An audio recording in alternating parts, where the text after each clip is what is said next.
hang on.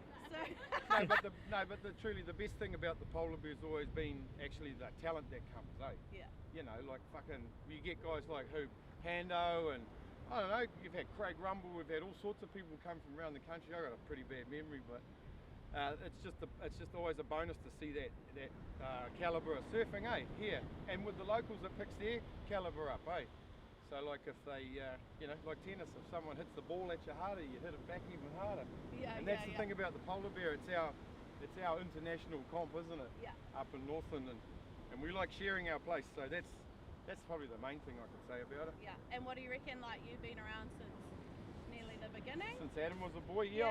What do you reckon about how it is now and how it is? I reckon now that the best thing is it's more family orientated.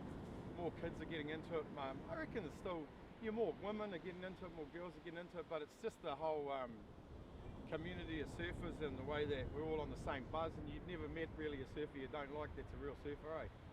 And we look after the place, and I think people like coming to Northland because of Northland. Yeah. And the people are good, like all of New Zealand's all good, but I think it's a special place, Sandy Bay, and I reckon the polar bear is always something we look forward to, hey? Yeah. Even though I've never done any good in it. What do you just said you got third I one might year? have got third in it once, but that was the best thing. What year was that, do you reckon? Like in 1907. Right. But that's about it. So that's all I got. Oh, that was awesome. Thank you. Yeah.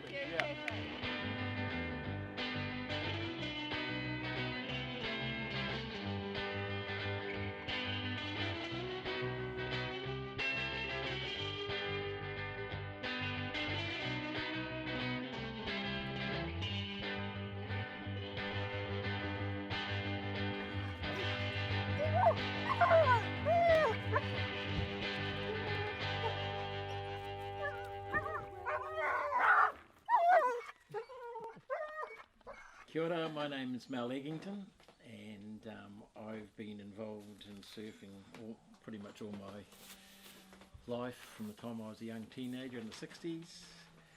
We're talking about the Polar Bear Surf Contest. Well, it's sort of evolved. If we go back to the 60s, the whakapapa of our club, if you like, was started in the early 60s. Which was the North Boardriders, and it got really quite huge in North, and we used to run socials and surf contests and just generally race around all the metal roads all over North and surfing. And in the 70s, surf clubs and that, pretty much surf riding clubs sort of died out with the hippie generation, and then towards the end of the 70s the North Coast Boardriders emerged again.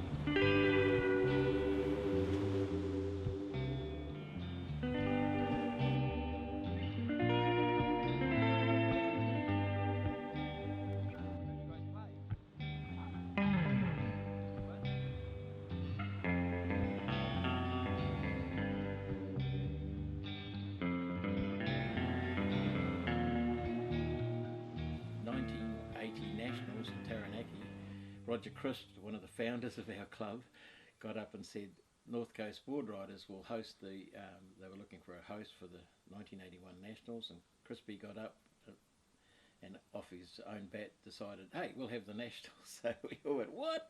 But okay, we can do this. So in 81 we did the Polar Bear. Now we dubbed it the Polar Bear Contest because there was just at the time there was a sailing contest which was called the Polar Bear, and it was really famous back in the day when sailing was big. So we thought, we'll call our surf contest the Polar Bear Contest, and we'll run it in the middle of winter, which was around about July.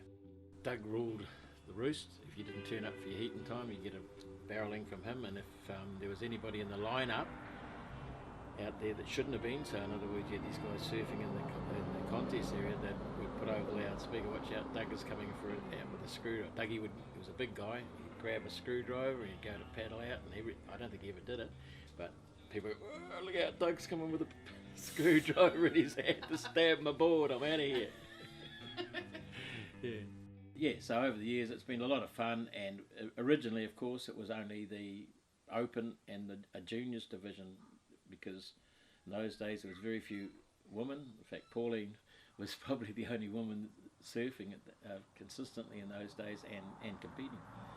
And then gradually we did end up with a women's division, and then gradually as the time went on we had a masters division, which in those days was over 30s. They were the old guys like me, but hey, it's all about the whole philosophy with the Polar Bear was come up and have some fun. It's not a contest that was had any points on it or big money involved. The sponsors were really generous to us. Everybody got a prize, everybody got a t-shirt most of the time, and we just had a really good time in the middle of winter, right down from the little Mukapuna little fellas right through to us old fellas. We all get out there and have a great time talking about surfing and getting in the water and just having a good time. I'm Marie Hemingway. I was involved with the NCB quite a few years ago, probably about 25, maybe more. Can't really give you exact dates because I'm not sure. But my husband and I, Mike Hemingway, were living out here at the time. I worked in the surf shop in Rebel Surf, and it was Mel Eglinton came into the shop one day and wanted to know if someone wanted to take the NCB over because he was kind of retiring and wanted to step away a little bit, and he'd been running it for a long time. Yeah. So it was kind of like, oh well, I said, I'm keen. Mainly I didn't want to see it be lost from our area because it had been running for so long. Obviously my husband, well, he wasn't my husband then, but he is now. We were always at the beach, so I just thought it made sense. I didn't want to see it get lost to somewhere else because there's some people probably would have taken it over and taken it to other places, but we wanted it to stay here. So, and with the bank account for the NCB, it was going to get closed down if we didn't take it over. So pretty much we took it over, just ran a few surf comps every now and again, and in doing that we put a little bit of money in the bank, not millions or anything, but enough that there was something there when eventually Simon Eglinton came back from overseas. And when he came back, he kind of was really typical Grom, wanted to take it over and super excited about it. So I said, yeah, here's the gear, you go for your life. So you kind of saw yourself as like a placeholder. Yeah, well really, and I just didn't want to see it go to somewhere else. Like I'd been coming to the surf comps with Mike for a long time, well, quite a couple of years anyway. And just because I was working in the surf shop too for Richard, it was like, it made sense for me because I could let everyone know when the comps were on, if we were going to have club comps, what was going on with the Polar Bear. No, and it was good. I'm really, really glad that we did that because otherwise it could have ended up out at Ocean Beach or somewhere and it wouldn't have been the same. Saying that, it worked out really well too because they've set up their own club out there. There's also another club out at Ruakaka now, or Waipu Cove, I think mainly. But so it's had a long, proud history, really. So you're a big part of that. So well, a small cog, but it's good to play your part. I think all of those cogs matter. You know, without one, we never would have got to 40 years. So, and I mean, there was a few girls that were around at that time, like Michelle Nathan and Heather Easterbrook. They were just starting to kind of come through, which was really good, and I really wanted to see more girls surfing. Which is also, I'm glad there are so many more girls surfing now than what there used to be. How long have you been surfing in the Polar Bear for? Since I was 7. Wow, how old are you now? I'm 11 now. 11. Has it changed much since you've been surfing in it? Yes, definitely more girls and more people. More girls and more people. Cool. That's a good thing, right? Yeah, more competition for you. And you were saying that it was your first big competition? Yes. Yeah. And you've surfed in quite a few since then, eh? Yeah. Nationals, primary schools. Yeah. And which is your favourite? Nationals. And the Polar.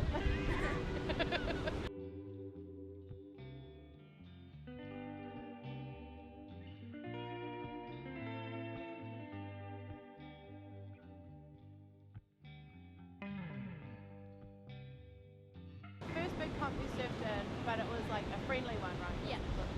Why do you think that was? Because it's not like you don't have any pressure on you to win. Yeah. It's just a friendly competition. Yeah. Lots of mates there. Yeah. It's Winnie, Misha Davis, and my brother Nathan, and Tia. Oh, that's Laurie. Well, I grew up on the beach. It was just part of the,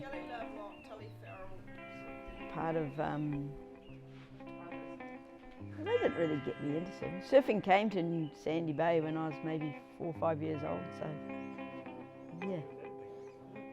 64, 63, 64, yeah, so it was just around. I was just always in the water and stuff and watching everyone and the big brothers and everybody surfing. Seemed like a cool thing to do. My first memory is coming home from overseas and discovering that they'd run this surfing event while I was away. And that it was a warm-up for the nationals that were going to be held at Sandy Bay. And it sounded like everyone had a lot of fun at it, and there was already discussion that it would be an ongoing event.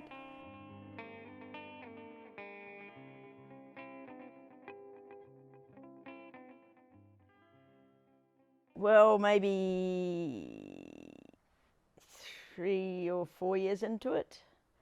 I would have missed the 84 one as well, maybe the 83 one. I know I would have missed 84 because I was in California, and probably the first year I was seriously back. I probably didn't even surf in it then, 85, because I would have probably judged because I was pregnant with Tia. Maybe 83 and then probably 86, yeah. And I do know that there was no women's division. At all? No.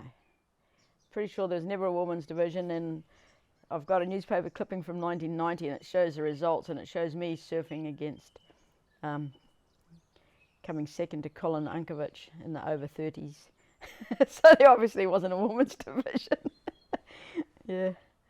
So I'd have to say to guess that, and in 1990 I was actually running it too, so I must have decided there just weren't enough women to run a women's division. Yeah. And to be honest, I don't remember running a women's division when I ran it. There just weren't many lady surfers, or there were. If there were a few around, they were, you know, didn't want to drive to Sandy Bay for a weekend, especially when it was sometimes on hold for 2 months. Oh, yeah. Best tube, Brian Donnelly. There were tubes? Best judge, Mike Hemingway. Oh. Cool. Even the judges got awards. Nice. I just don't believe there were tubes. Well, it must have been one of those big onshore days. I don't know whether to start with the best one. The biggest one is the prizes that, you know, we worked on that. It was quite an evolution to the point where we actually had a live 2-month-old lamb for a prize. About that big. Yep. Fortunately, it was able to fit in a cardboard box for the guy to take home. Yeah, that was probably the standout. Did everyone think it was dinner? Yeah, it was pretty interesting. What happened was we'd had a great time. The Tia and all the kids are probably in that sort of 6 to 10 age range. There's a fair mob of them running around all weekend, and they'd done all the kind of things that the kids can do over a weekend, and they'd cleaned the whole beach, picked up all the rubbish, got their stickers, and they're still like chomping at the bit. You know, when's it all going to be finished and prize giving, and what do we do now? So I said, I had too many lambs that year. All the ewes had twins, so I said, go and catch a lamb, we'll give one away as a prize. I've got too many of the bloody things. So the kids ran off, and meanwhile we're running the finals. And next thing, down they come into the car park with a lamb under their arm. They'd managed to catch one. Here we go, we got one. Oh shit, what do we do with it? So how are we going to keep it contained? And everyone's, what's that? And I'm going, oh, it's a prize. And people are just going, nah, no way. I said, no, it is going to be a prize. And so we grabbed a leg rope and put it around his neck and tied it up to, I don't know, to someone's bumper or something. And then it got pretty interesting. People started coming around, and it was at the point where the contest I'd got it so if you were a finalist you got to pick off the prize table what you wanted, whether you wanted, you know, a wetsuit or a board bag or a nice Cooter shirt, or pick what you want, sort of thing, and or a pair of boogie jandals. And so we had the lamb, and then there was a lot of interest because quite a few people wanted the lamb, and some of the young guys, and they, you know, just little rascals, or but maybe not rascals, but everyone's going, no, don't let Dan have it, don't let Digger have it, he'll just cook it when he gets home, and stuff. And then, so yeah, there's quite a lot of interest. And then finally we had the finals and prizes, and fortunately, well, unfortunately for Dan, Mike Jolly got, so if you came first in your division, you got first pick, and then seconds, and then third, sort of thing. And fortunately, Mike Jolly maybe got first or second, and Dan, who was in a final, got third. So the lamb went to Mike Jolly before Dan got it. But he was very sad. He said, no, I was not going to eat it. I was going to take it home and put it on Dad's bit of land. Lived that happy life. He did, yeah. They took him back to Piha and named it Sandy. And it lived at Mike Jolly's place, so he has a surf shop and stuff up at the hill at Piha, and he had a nice little paddock out on a little spur, and Sandy lived there overlooking Piha Bar for the rest of his life. Oh, wow. Yeah, and it was very tame, and they all loved him dearly, but yeah. So yeah, that was the best prize, and a lot of fun. Yeah. Yeah, you want to get out on the circuit, eh? No. No. Yeah, I think the next year everyone's, where's the lamb? We want another lamb. Oh, it's a hot ticket. Yeah. Doing a lamb this year. Yeah, but I think the reason we had the lamb was obviously it was a year where we'd had to delay due to lack of surf. So the lamb was big enough, whereas probably the next year we ran it on time and the lambs weren't born. So we, yeah, got over that one.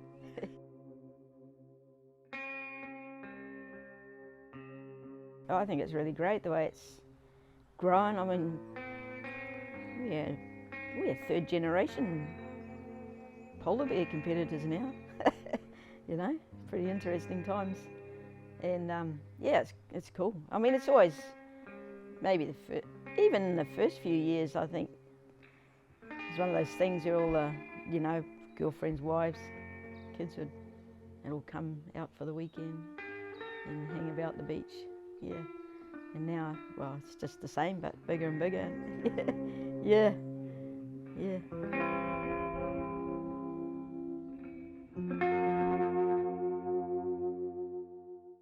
G'day, I'm Malcolm Pullman. I've been connected to Sandy Bay all my life and was one of the first people to surf here, apart from some blow-in Americans, I think. The polar bear, to me, is really an important event locally. It's been going for so long, but what it meant was it put us on the map, so to speak, as a club. We've had some pretty good events over the years, but the one I'm best remembered for is probably the one where I was president and I postponed it for, I think it was 5 weekends or 5 times in a row, and made myself pretty unpopular with some of the sponsors. But at the end of it, we had an epic contest and in decent waves. So it's really, I think it's important to run these things in good waves. Some people don't, but I did. And yeah, I've never taken part in it myself. I've never really been a competitive surfer, but I've surfed ever since I was about 13 or 14 and saw the first longboard glide across these waves here at Sandy Bay one morning and thought, my God, I want to do that.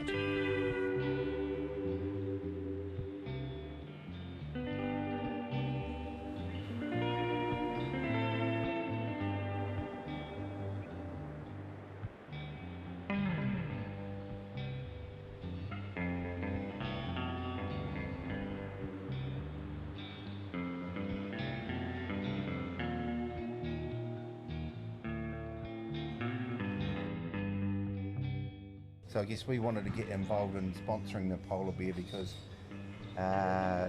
that time it looked like it was in danger of sort of falling over when the stalwart mallard pulled out, and it's a bit of a childhood memory for me. You know, a lot of good times in and around the contest, and a lot of those old surf roosters who used to hang around and brought us on as kids. You know, like Scooter and Mel and you know, Langy and that kind of thing. So yeah, we really want to get involved in our sponsorship just to make sure that it lived on, really.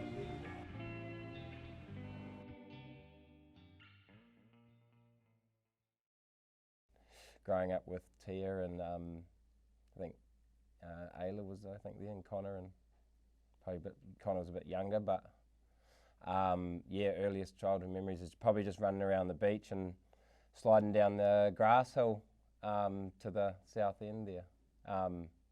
Probably not really caring about the surf comp too much, to tell you the truth. Probably more like socialising, yeah. What year would that have been? Your first So it started the year I was born, so 1981. So I think the first one I might have not even been born yet. No, I wasn't.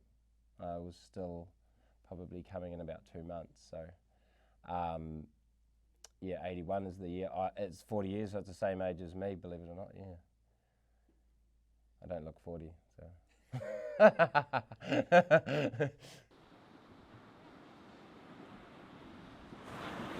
I've finished second in the longboard. I've never won, no. So yeah, I always enter the longboard division, and then sometimes, you know, maybe next year, well, if it gets delayed long enough in September, I will be eligible for the over 40s, so maybe I'll have a crack at the over 40s, better luck. I don't feel like, you know, risking it in the opens, you know, 50, how much is it? 60 bucks? Something like that. Yeah. I think, you know, I'd probably be better off entering in the longboard over better. As I've gotten bigger, well, heavier, I've gotten better at longboarding and not so agile on the shortboard anymore. Yeah, so no, probably the first time I entered would have been 2008. Yeah, 2008, I think, on the longboard. And then obviously as a junior in the under 14s, but yeah. So that would have been the 90s. I think it sort of got put on me a little bit because I probably had more time than anyone else to be able to, being involved with the surf shop, and my parents were, you know, they'll pay me a salary to work here at the surf shop at the time, and obviously Tutukaka Surf was aligned with the Polar Bear, so I was probably the best person to do it at the time. But yeah, sort of got thrown in there, thrown in the deep end a little bit, but loved it. It was awesome. Had you done comps before, like run comps? No. Did you feel Just the club, I helped with the club days, yeah. Did you feel like growing up in the Polar Bear equipped you though? Like you kind of knew what you were doing without really knowing what you were doing? Yeah, it was just a social thing, isn't it? I mean, being in the surf shop, it's, you know, you get to know a lot of people around the area, especially with judging. I judged for 5 years, so I knew a lot of the entries, so they'll just text me or ring me, which can get, yeah, like I said, hectic because you might not be in front of a computer to put their entry in, or yeah, especially old John Gisby rings me from Gizzy months before, and then when I was in Europe in 2018, he rang me at 1 o'clock in the morning.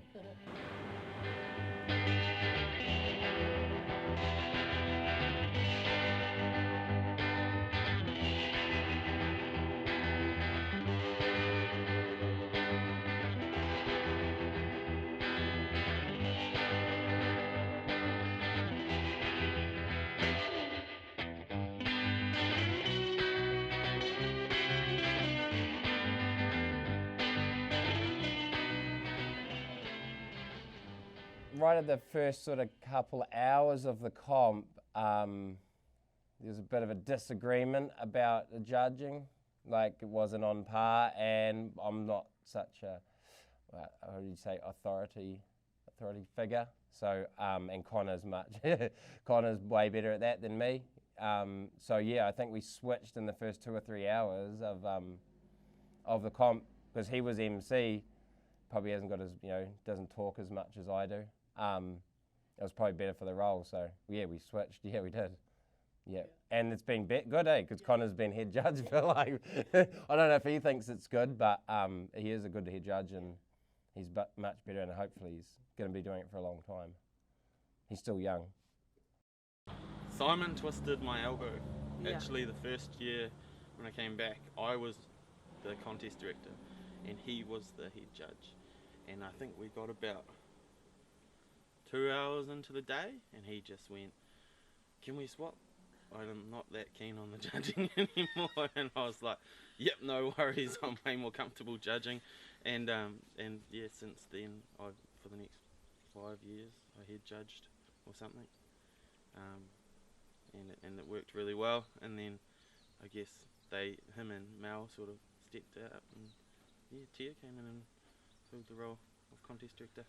The people that come to the Polar Bear aren't always at Sandy Bay. Like a lot of them travel from quite a distance, and so it's like this little family of surfers that sort of gets together around August every year, and you see guys that you may not have seen that whole year, catch up with them. Or the mates that you make a lot of friends, and you sort of have a look forward to it for the couple months before it sort of thing, and catch up with lots of old mates, and yeah, it's kind of like a little family.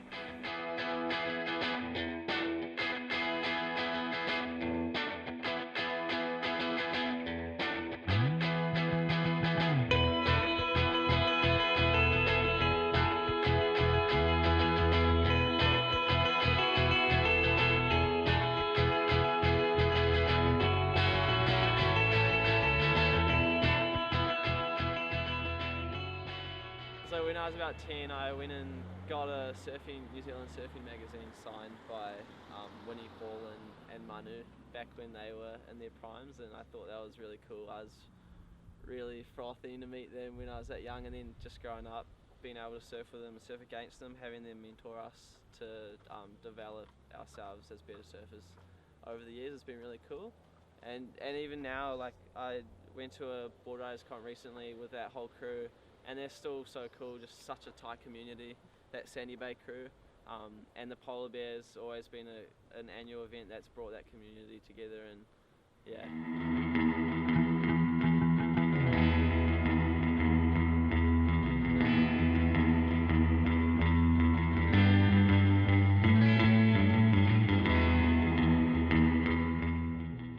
Yeah, a couple of years back when Polar Bear was running before COVID, Eli came over from Aussie, and yeah, he just showed us all, how to compete and stuff, and he ended up cleaning up the whole comp and ended up donating his winnings back to the community, and that was pretty sick. It was able to, help us buy some new surfboards and stuff, and yeah, and then now we all look up to him and can't wait for him to return again. I've been coming to the Polar Bear since I was 16 or 17. I can't remember the exact amount of times I've entered in it, but it's been a fair few. So coming up to 30 years of polar bearing for me. I competed a lot kind of in my teenage years and into my 20s, and had a bit of a breather through my 30s, and then I've been back into it since all through my 40s. The first thing that comes to mind for me is just like rain, and more rain, throwing a whole lot of onshore wind, and you've you've pretty much got the Polar Bear. The year that I won the Open, maybe 5 or 6 years ago, and it was exactly that. It was a howling onshore, probably 4 to 5 foot, raining, and we got the whole thing done in one day because there weren't many competitors, but the ones who were there were, like I said, determined and gritty and wanted that trophy. And in that final, I just remember Tane Wallace sort of paddling out next to him, and he sort of stopped and dropped anchor, and I just thought, screw it, I'm going deep, and just paddled deep, and as soon as the hooter went, this beautiful left-hander came in. Well, beautiful as in howling onshore and pouring with rain. But I just remember driving off the bottom and seeing Tane kind of looking down and just belting a big snap right in his face, and just thinking to myself, that's how you start a final. I know that every time I'm heading up for the Polar Bear, there's going to be a weekend, a whole weekend of just surfing, catching up with mates, and just having a good time. It's always good to see like the groms coming through, and I love the way. I just love the way the club's evolved and the community you've got going on up there. Also, that area means a lot to me. I've been up there since I think my first trip up there was when I was 10 years old at Christmas with the family, and I just remember on the way up seeing my first hardboard on the roof, just peeking out of this board bag that I was getting for Christmas, and just was so excited. So the Polar Bear means a lot to me. It's initially it was about competing. As I've grown older, I obviously still love competing, but I just love having an excuse to get away, surf all weekend, and catch up with some old bros.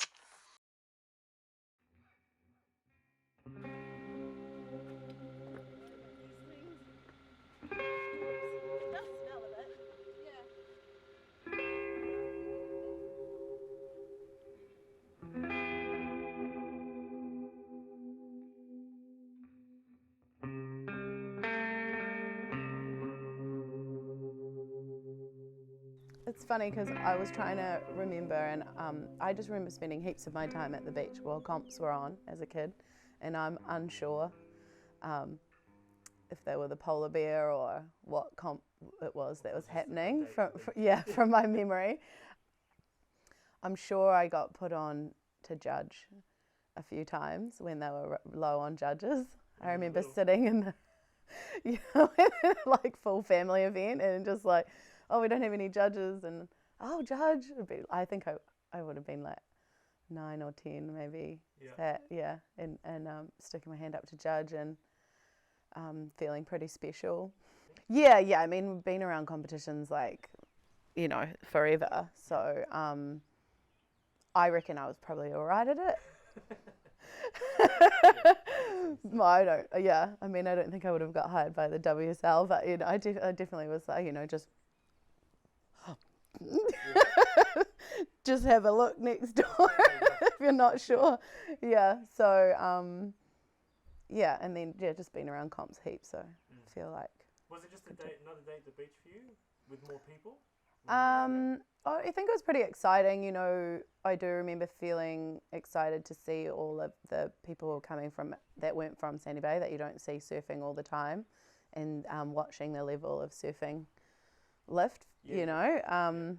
For a day or two was pretty cool, and then the excitement of like the big names as well. So knowing. It's like, Kelly Lovelock. I just remember that name. I remember being like, he's really good, and a young guy, and he's ripping, and he's in the teams for everything. And also seeing, my mum was saying, not many girls competed in it, but did you usually that? get a couple. Yeah. It was definitely something that I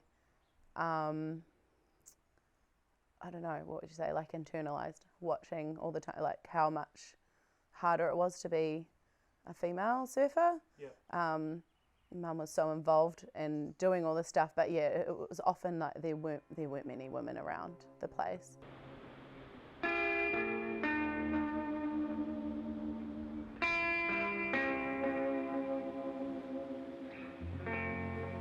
One crazy thing was the first year that I ran it, my son entered. So I was contest director, my son was in it, and my mum had been the contest director, like how many years before, and there was that whole feeling of this full circle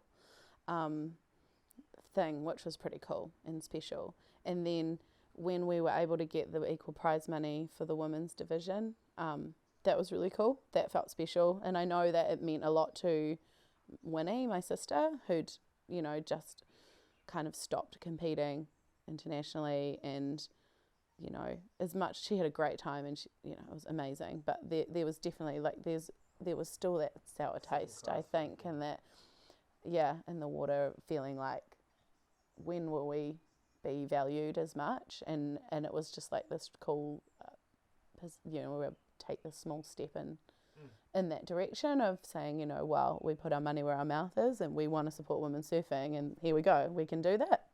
So that was cool.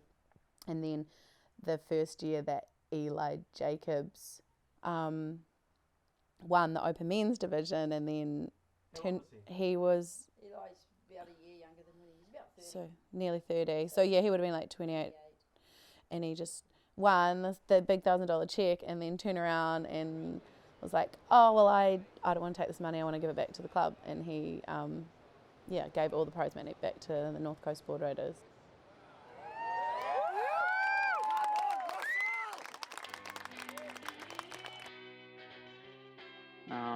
The reason that I was at the event back in 2018 was we were doing some work on my auntie and uncle's batch, and my father used to compete a lot when he was younger, and the very first event he ever did was the Polar Bear Classic all those years back, and I didn't really have any interest in wanting to enter, but he convinced me that it'd be fun if he did it and I did it, so we decided to enter. And it was just a real memorable sort of a weekend, not only for me and him, but to, I guess, meet a lot of the surfing community from the Northland area. It was really, really special, and hence why I came back in 2020. To be honest, I didn't think there was any prizes up for grabs. I just thought it was an event that was more sort of community based, and obviously it wasn't. You guys had been kind enough to put that money up for grabs, and I just wanted to, I guess, give the money back to junior development. Such a strong believer in the youth of today, and giving them as much opportunities as they can get means a lot to me. So yeah, I didn't come to the event with any money, so I didn't need to leave the event with any money. I'd rather see it get put back into the club or to whatever it went to. I guess my most memorable occasion was the first year with my dad being there with me. It's the first and only event we've ever competed in at the same time. He wasn't there for 2020, obviously. He couldn't get back across the ditch, but that first year was pretty cool to see Dad in a competitive mind frame and see him get somewhat nervous before a heat, rather than it was always sort of on the other foot for me. I was the one getting nervous and he was always coaching me when I was younger, whereas this time it was kind of vice versa, and it was a lot of fun to be throwing banter back and forward towards each other. And he ended up making, I think, both his finals as well. So wow. Yeah, it was a cool event. Yeah, really, really cool event. Keep looking straight ahead of me, so I can see what's coming up behind. Across my heart and home, but I can tell timing isn't right.